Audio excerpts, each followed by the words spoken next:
வெறும் காசுக்காக மட்டும் பண்றாங்க. வராங்க, நம்மளாம் ரெடி பண்ணி வைப்போம். அவர் மேலுக்கு ஒரு 2 மந்திரத்தை சொல்லுவாரு, கம்முன்னு எழுந்து போயிடுவாங்க.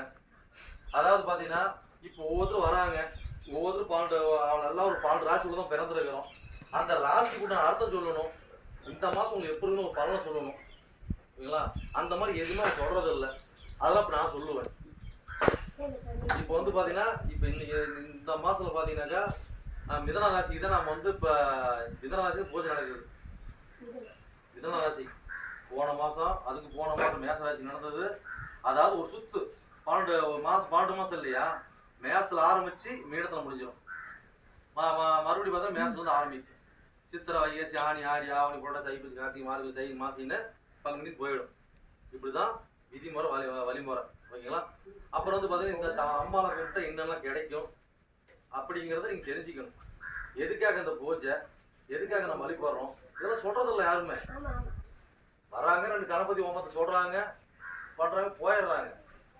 இந்த பூஜை எதுக்காக, இந்த அம்மாவை எதுக்காக கும்பிடுறோம், நம்மளோட கஷ்டங்கள் எப்படி, எதுக்காக சாமி வந்து இது என்ன ஸ்பெஷலிஸ்ட் இந்த சாமி அப்படி தெரிஞ்சுக்கணும்.